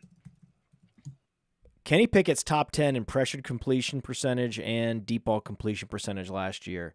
It is the twin stat that no one's talking about. I mean, I had no idea. I wasn't even kidding where like Kenny Pickett, I don't even know if I've like read his name since week 18. And if you Google like his highlights, he runs for a lot of first downs. He does. That is true. He is a scrambling dude. He's got dog levels. Kenny Pickett, I got to say, has dog levels. And remember, the Steelers loved him, and they knew that everybody knew they loved him because he was a Pittsburgh player, right? So he's like at the University of Pittsburgh. They need to find their next franchise quarterback from moving on from Ben Roethlisberger. So then Mike Tomlin goes on this whole fake campaign to prop up Malik Willis. He goes to Malik Willis's pro day and he's hiking him the balls, and it's a constant hype machine, just the ultimate fake out to get everybody thinking that Pittsburgh was into Malik Willis when the whole time it was all a massive ruse in hopes of getting the guy that was down the street, Kenny Pickett. That's who they wanted all along. And he's going to be great for fantasy, just like Kirk Cousins has been great for fantasy. I did leave that part out. With these weapons is going to be great for fantasy. What I'm not sure of, so I'm very confident Pickett's going to be a value, and he's a guy I'm drafting on a loop in Superflex. Pickens is a different story. I'm in a single quarterback dynasty startup right now because it's dynasty week, and we're doing a single quarterback with the staff, single quarterback startup. And I drafted Deshaun Watson in round 5 or 6, something like that. And it was coming back around to me, and the two receivers I was looking at were George Pickens and Amari Cooper. And I'm like, Amari Cooper just turned 29, but Amari Cooper is the polar opposite player of George Pickens. If you had a range of skills and demeanors, Amari Cooper is a nice guy. He's super quiet. He keeps to himself. He is an exquisite route runner. That's his game. More finesse. George Pickens is the exact opposite. Like, he's wearing a ski mask. He will break into your home and steal all your footballs. He's not a relaxed guy. He's not low key. He's not low. He's the opposite of low key, but he also is the opposite of a route runner. He's admittedly Steelers coaches. They've said this, that if you're asking a player to run a precise route, that's not Pickens, but we have that guy in Deontay Johnson anyway. So we don't even need that guy. When we need that guy, we have that guy. And when we need the guy to go up and get a 50-50 ball, we have that guy also in George Pickens. I just can't, in good conscience, knowing a guy was a second-round pick, though he was a 5-star recruit and was talked about as a first-round pick forever, and then falls into the mid-second round behind Wan'Dale Robinson and behind Tyquan Thornton. I know the DK Metcalf fell even further. I get it. But that plus the route running concerns, when I have the ability to stack Deshaun Watson with Amari Cooper for the next couple years, Amari Cooper's age 29 and age 30 season, and get those doubled up spike weeks, like, stacking is the most underrated tactic in all of Dynasty. And though Pickens has like 8 years of youth on Amari Cooper, I just don't have the confidence that he's going to ever be a wide receiver one. Even though I really believe in Kenny Pickett, just because you're all in on Kenny Pickett doesn't necessarily mean you have to be all in on George Pickens. I mean, I just keep coming back to, it's not like he wasn't a target commander as a rookie, George Pickens, but you expected him to kind of be like a 100-target guy right off the bat. And he did not do that. And he just didn't command the ball quite the way I expected. But when the ball went his way, I mean, he made highlight reel plays. But it's also concerning when you have to make so many highlight reel plays for your production. Right. You know who else made highlight reel plays on a loop? Brandon Lloyd. He did. He was good. He was very good. So never mind. I'm in on George Pickens now. Brandon Lloyd is one of the greatest highlight reel players in NFL history. I know. That's a classic. The Zoomers will never know how many highlights Brandon Lloyd provided this world. Right. Well, this is why you come on the show, right? You come on the show for my Brandon Lloyd, George Pickens comp.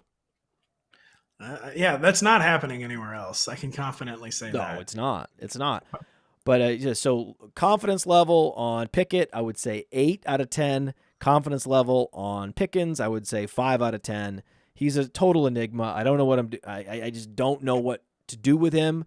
He's an enigma. That's a good way to put it. When I have a player with a clear path to top 12 wide receiver numbers for the next 2 years, I couldn't do it. Like I tell it was one of those situations where I had Pickens at the top of the queue, and I was like, oh, they're going to let me have Pickens. Cool.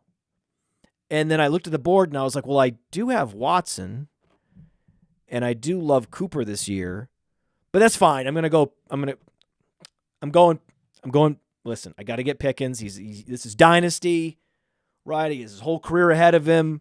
And I went to hit the draft button and my thumb just slid down and I took Cooper. I don't think I would do that, but I probably would still take Pickens in that situation. Redraft, I mean, with what it really boils down to with George Pickens is he's in the Gabe Davis zone. And we need him not to hurt his ankle in week 1 and make it a self because Gabe Davis busting in 2022 was like guaranteed the second he hurt his ankle. So I think it led to a lot of hindsight. Like, he was always going to be a bust. The hype was always dumb. And it didn't help that he was hurt all year, is all I'll say. Is it weird that I'm just fine cheering for him? I love the ski mask. I love the whole shtick. Yeah, And I you don't love want it your when these receivers to be guys low with the key. high dog ratings end up breaking out. I'm going to be rooting for him, and certainly he's going to be helping Kenny Pickett along the way. So to me, it's a win, and no one is rooting for Amari Cooper. Right? No. Amari Cooper is the ultimate fantasy player. I think Browns fans could take or leave whatever happens with Amari Cooper. Right? No one is like, I mean, how many Amari Cooper jerseys are there? Right? There's not Has that Amari many. Cooper ever overperformed ADP? He's always come close. Like he basically always hits his ADP. He did last year. He outperformed it slightly last year. But the bottom line is that's a guy that you have his purpose is scoring fantasy points. You want his utility is on your fantasy team. That's where he belongs, and so that's how I was feeling. And I really love these stacks. I'm more and more into these stacking in Dynasty. People don't see it coming, and then boom, right? I want my favorite stack actually. I've done this multiple times this year. Is Kirk Cousins and Jordan Addison in Superflex and 2 QB leagues. And Jordan Addison is in a better situation. He's teed up to outscore Jackson Smith and Jigba this year. And then at what point is he going to start to be drafted ahead of Jackson Smith and Jigba in Dynasty? If he keeps outscoring him,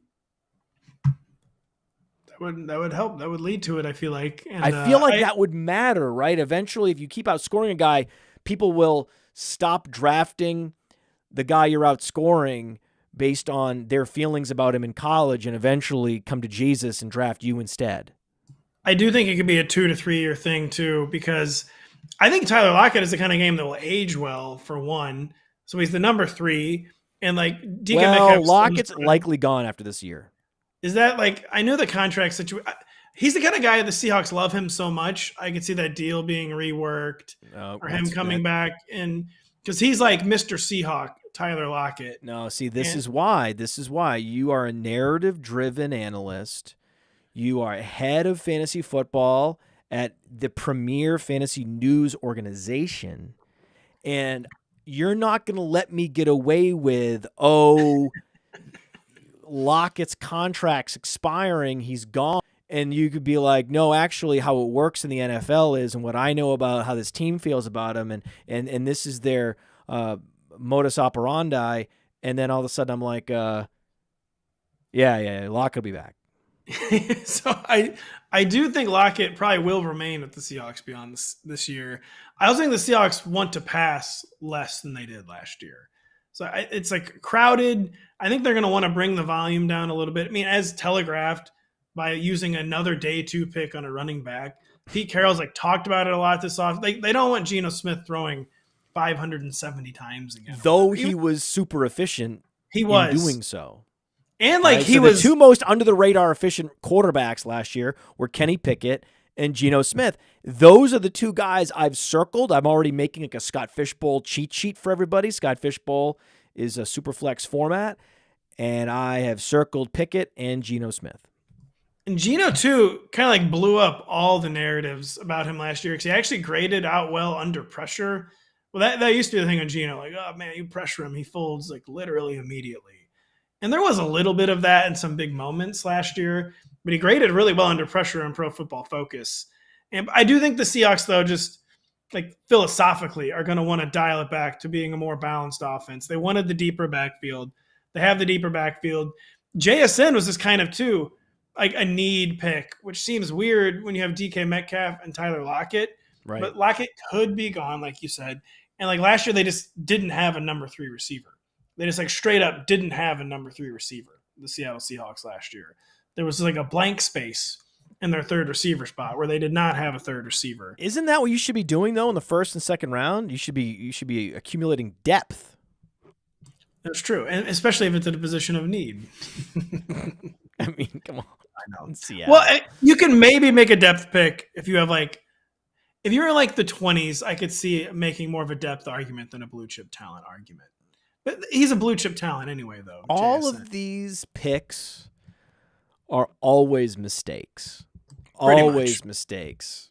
Always, always, always, especially when these teams go running back because they don't have any more needs. Oh yeah, that's real bad. I mean, that one always fails because that is the worst. And then what happens inevitably? They pass on a guard they should have drafted. Their guards both get injured. And then they're like, "Oh, congratulations, you have a running back but with no running lanes. Good job." Whereas you can just find a guy on the open market running back any week of the year where you can't just find like a starting caliber guard ever. No, not even close. You can't find a starting caliber quarterback either. The Green Bay Packers believe that Jordan Love is starting caliber. Okay. But when I look at Jordan Love, I see the possibility of him dragging down everybody in Green Bay, dragging down Aaron Jones, dragging down A.J. Dillon, dragging down Jaden Reed, dragging down Christian Watson. And I think this one will become like another self-fulfilling prophecy where I think the Packers will just treat him like that. Even if before he even proves that he's a drag on the offense, they're just going to treat him like he's a drag on the offense, like really ramp up the run and kind of be like maybe almost like a Falcons type situation where they never even let the car out of the garage to see if like the car can actually run. I mean, I guess we knew with Marcus Mariota, the car didn't run, but I think we're going to see like one of the most conservative offenses in the entire NFL. It was one of the most conservative offenses, even with Aaron Rodgers. Yeah. So you're telling me the only guy that you should be drafting is A.J. Dillon. I think there's an argument with Christian Watson could be hyper efficient and productive on limited targets again. Because he is kind of like a game. Listen to what you just said. Can we play back what you just said? Please do, actually. It's the silliest thing. It's just some of these players. Like, it will work for us. I'm like, I can't get into it. Like, there's absolutely going to be touchdown regression coming with Christian Watson. No, that's not a thing. I'm joking. And I just, my sense is, I have a spidey sense with certain players that he's going to be like the leader in the clubhouse of unrealized air yards. Yeah, I mean, that makes a lot of sense. That does make a lot of sense. He didn't even have a great quarterback play last year, though, I'll say. Listen, man, I love him. I love Christian Watson. The fact that he broke out as a rookie coming from a small school with that kind of athleticism makes me happy. About time someone did. It's about freaking time. I've only been chasing that guy for 10 years. I know. The whole community's been chasing that guy for 20 years. Geez, man, it was a great thing. But I have to hit the reset button every year and reassess. And this year, the people love him. And he's at least healthy. He's at least healthy this year. He's getting a full offseason, at least with this new quarterback. Narrative-based. The running back version of Christian Watson is Rachaad White. Rachaad White, great size, adjusted athleticism, all-purpose skill set, broke out last year in spite of having a veteran deference on the roster, at least to start the season. He was there with Fournette and yet still had 50 catches. You have 50 catches on a team where Fournette played most of the season. That's hard to do. That's almost like a riddle, how he even did that. And to me, he is the best value running back in draft. Now, you might say, oh, it's Pacheco, and I also argued it was Mixon, and then before that I argued it was Kenneth Walker. But no, this guy, yeah, so there's three other guys that are great values, but no, this guy, this is just all the more reason why I'm just drafting receiver early, because it's a choose your own adventure at hero running back. Whether do you want to go with the lead back on the Chiefs? Do you want to go with one of the most prolific runners in college football history, and Kenneth Walker, the next Nick Chubb? How about the lead back for a Super Bowl contender that just caught 60 passes? Or how about Rachaad White, who is right at the age apex? He's 24 years old. He's going to have the backfield to himself. There's nothing he can't do. There's a narrative that he can't break tackles, which is just flat untrue. And I'm in. How about you? How much do you worry about the inefficiency? Where he was reasonably efficient as a pass catcher. I think he was like 24th or 25th in yards per out run. But to the breaking tackles thing, I mean, he was like cellar dwelling in yards after contact. That's right. And part of it was behind a truly horrible offensive run. It was decimated with injury, but also it's a sample size issue where a guy has 120 carries. I put a lot less weight behind that than if a guy had 280. Like on any given play. You can have a torpedo hit you from the linebacker position, and you're not going anywhere, right? Or you could get a guy that's like falling at your feet, and that counts as a broken tackle. It's not necessarily a statistically significant to a point where you could say with any kind of certainty, oh, in these 120 carries, player X only broke 59 tackles, therefore he's not good at it. I mean, come on, man. I do worry a little bit with the Bucks, and maybe like the lead, like there could be like major touch competition that's like not even on the roster yet. You know, this is such a bad team. They have such bad backfield depth. I feel like they're going to be like bringing some people in. You can listen. I'm zero touch competition. I'm hearing right you say all the things that the people that aren't drafting him are saying, and none of it is pushing me off my position. You think, oh, maybe theoretically they would add backfield talent. Why would they? They already did. Chase Edmonds. Yeah. Chase Edmonds. That's the ultimate meat shield, is it not? Cut. So it's perfect to me. To me, it's the perfect situation. There's very little touch competition that matters. What about the other like game script? I mean, this team, this is gonna be #1 overall pick game script. No, they're in the what? They're in the NFC South.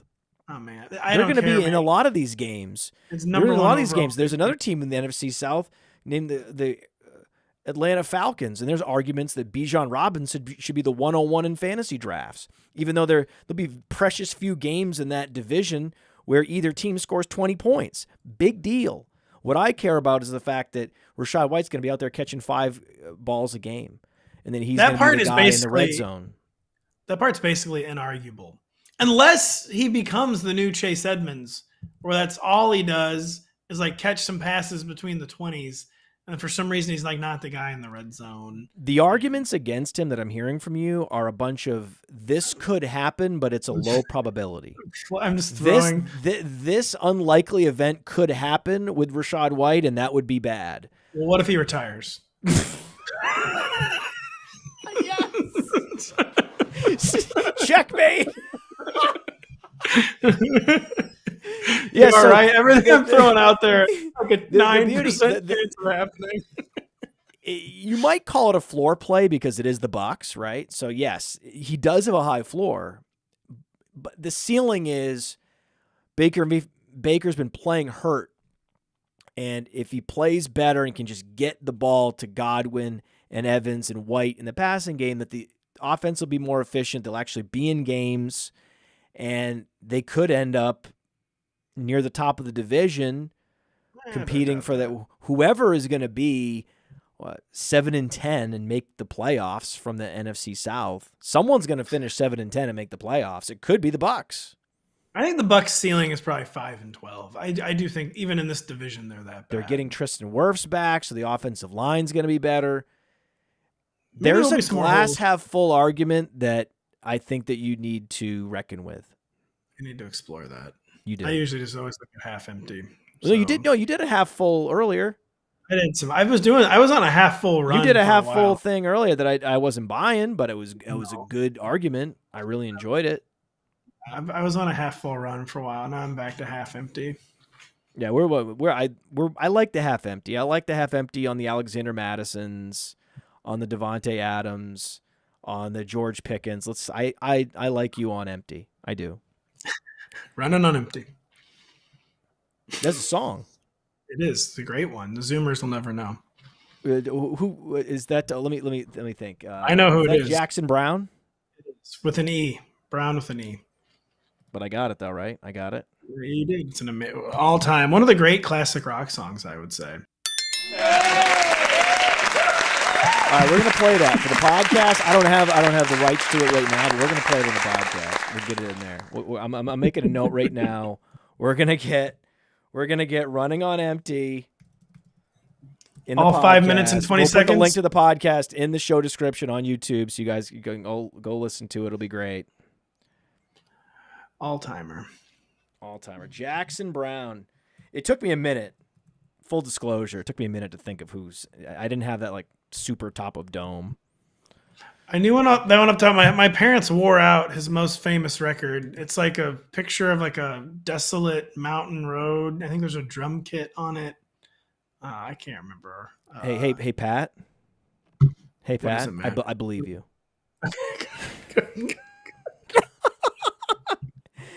Do you believe that Nick Chubb could catch 50 passes? I do. I kind of see I don't really see how he won't, because there's never been anything to truly indicate that he's like a zero as a pass catcher. He's decent at it. That's 3 a game. The floor has always been there. And do we really think it's one thing to yank Nick Chubb off the field for Kareem Hunt? Is he really getting yanked off the field for Jerome Ford or Demetric Felton? I'm sure he will in some situations, some like cannon fodder situations maybe, where they don't want to waste his reps on like some dumb third down. They've been preserving him for so many years. Now is the time to let him go for 2,000 yards. I don't think this is we're like this 1B role that Kareem Hunt had. Like that was unique to the player, I think, and not the offense. That's right. And I don't think Jerome Ford or Demetric Felton are like this, like sliding into these snaps. And I like Jerome Ford as a straight up handcuff. I like Jerome Ford getting a lot of, the lion's share of the opportunities should Nick Chubb suffer an injury. That part is Jerome true. Ford has that contingent value for sure, but he's not a threat to Nick Chubb. Absolutely not. Okay. Totally agree. At that wide receiver 3 position's interesting. We've decided it's Chase and Jefferson, even though you baked you out. Jefferson's better at scoring fantasy points, but you prefer Chase. That's true. I've built in a team. I'm taking Chase, no questions asked. Just amazing. It's amazing. J-Jeff, he's like his quarterback. He's got uncontainable fantasy points, dog levels.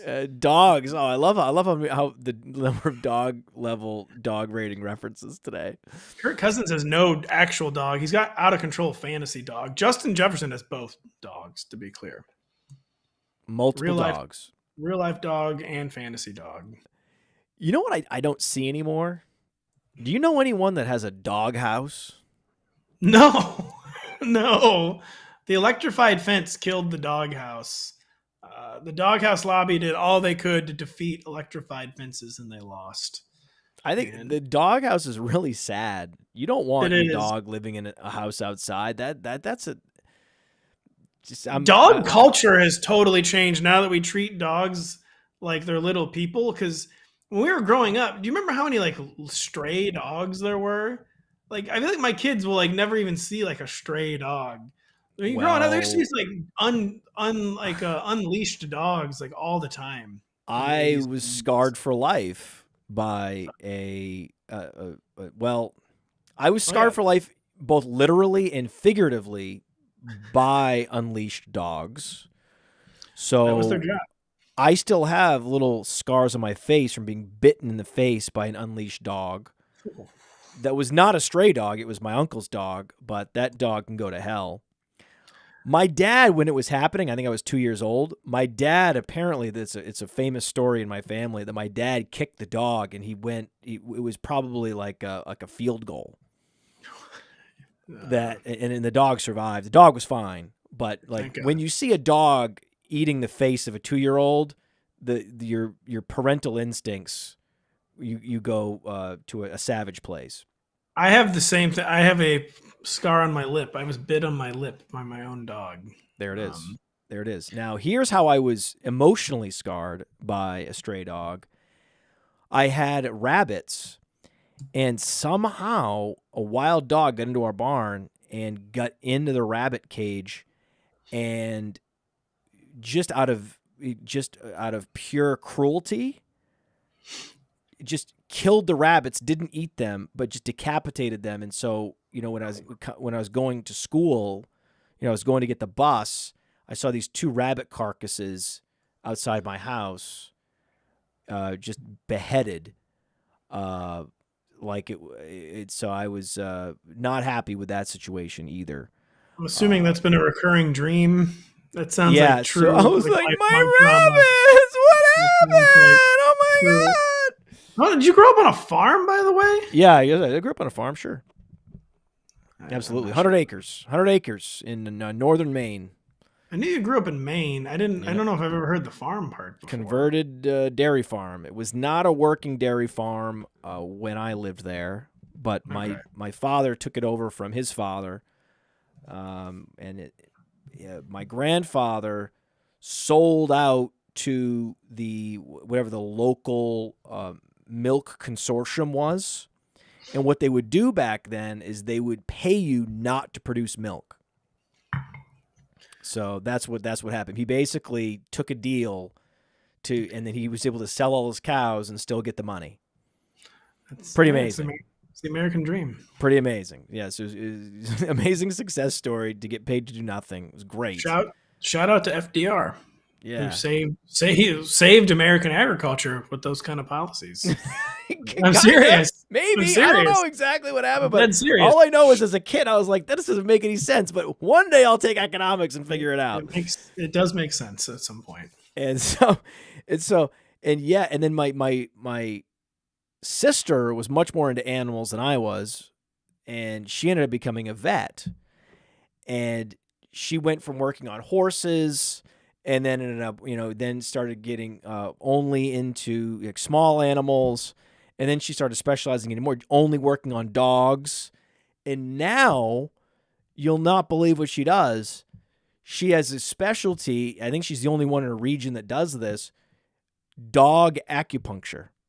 So wow. To what you were talking about earlier, where we've come as a society, from stray dogs eating my rabbits to my sister doing dog acupuncture. That's where we've come. The dogs have it good these days. But someone in your comments accused me of never being out of the country to see stray dogs. I was, of course, talking about in America. We don't see the stray dogs anymore. And they used to be a staple of American life, the stray dog. And now they're not. I was in Cabo, and my wife and she wasn't my wife at the time. I think we were engaged, but hadn't been married yet. We were in Cabo, and we heard about this amazing taco stand that was not in the downtown area. And I was like, I have directions. I know where this thing is. Trust me. It's fine. It's not that far. And she was a little bit nervous. She's like, I don't know. This seems sketchy. Are you sure this is safe? I'm like, what do you mean? Of course it's safe. And the one thing I remember, other than being afraid when we were looking for this place, because we got lost, of course, was the sheer number of dogs that were running loose. And it was when the dog comes up to you with no collar, no nothing, and then there's another one, and there's no people anywhere. There's just stray dogs, and you're like, okay, I'm sorry, we're not going. This is not where the tacos are, and let's go the other direction. Let's turn around, okay? And so she has so many examples of her being right and me being wrong in situations like that. And then she has them like committed to memory. It's so frustrating when we're out to dinner and she's just going down the list of all these fails that I had. And I'm like, so you still married me? That's the role. So what does that say? The man fails, the wife is correct. Yeah. And it's a cliche that is true. This is great. It's fine. So a question for you. Once those two receivers are off the board, right? Chase gone, Jefferson gone. The chalk pick is Hill. And yet I have not seen Hill win leagues like Cooper Kupp. And they're a similar age. And last time I checked, Matthew Stafford has one of the biggest contracts in the league. And he's going nowhere. Why isn't it a conversation between Tyreek Hill and Cooper Kupp? Yes, it's just maybe the injury history of Cooper Kupp, or it wasn't his first major injury. But if you can assume health, Cooper Kupp does have the higher floor and the higher ceiling. I mean, we've seen his ceiling is the second greatest receiver season in NFL history. And the Rams receiver depth chart is still a mess. I think I am taking Cooper Kupp over Tyreek Hill. It is hard. The big That's a hot take. The big plays stick in your head, but Cooper Kupp. I mean, he is going to be 30, and he does have an injury history, and the Rams could be a fiasco again. But I am taking Cooper Kupp over Tyreek Hill. Thank you. I love how you I don't need to say anything because you gave both the Bulls case, the Bears case arguments, and then you're like, okay, it's actually Cooper Kupp, and I will hit the gavel. Correct. That is right. I love that. We probably still have Hill in the rankings, and that makes some sense in terms of just getting your exposures balanced, but it should be a conversation. It's a conversation. I love stacking, as I talked about. The most affordable stack in fantasy is that Broncos double stack where you could go Judy. He's a value now. I can't believe we're at a place where I'm drafting Jerry Jeudy, but I'm doing it. He's never been a value his entire life until now, yes. Until now. Then you can wait a couple rounds and get Sutton. Then you can wait a couple rounds and get Wilson. There's a lot of upside there at a very low cost, right? I'm avoiding what you termed as the full massive Broncos stacks because I just feel like it's like a sorting out year for Sean Payton, the dude literally signed Tony Jones. He literally traded for Adam Troutman. He's making weird comments about Russell Wilson. He's making weird comments about Jerry Jeudy. Like, is Cortland Sutton even going to be on the team? I don't know, but they traded a first rounder to get this guy, even if he doesn't play.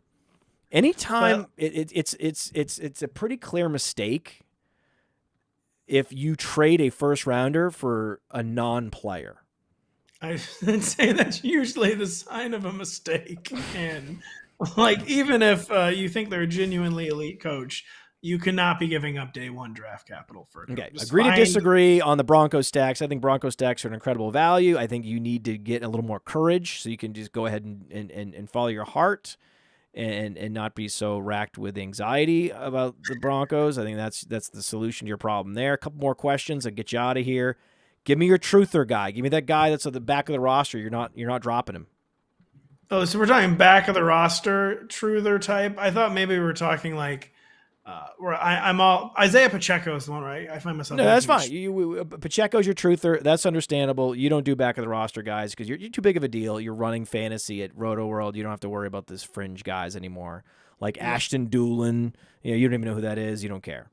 Ashton Doolin is a very Matt Kelly player. It is. I will say small school, athletic, productive, also an all-pro, and he was recently extended. And is he special teams all-pro? I take it. You think? Yeah. As a punter, actually, not as a returner. It was as a punter. All right, buddy. I'll get you out of here. Bold prediction. Give me one. Well, I was trying to find an actual end of roster truther, but I'm not. It's okay. Bold prediction is that I don't know how bold this is, but Calvin Ridley is going to be a bust. He's 28 years old. He's appeared in 5 games over the past 2 years. He's 28 with only 49 career appearances. It's a spread the wealth offense. It's a spread the wealth offense with a very established targets hierarchy. All guys they signed, all guys who developed chemistry with their quarterback. I just don't buy that Calvin Ridley's coming in and being the alpha wide receiver. I think he's just a cog in the Doug Peterson machine, and he'll be real life valuable. But I don't understand Calvin Ridley getting borderline alpha wide receiver treatment. It just doesn't make any sense to me. And people are going to be heartbroken. Calvin Ridley's a bust.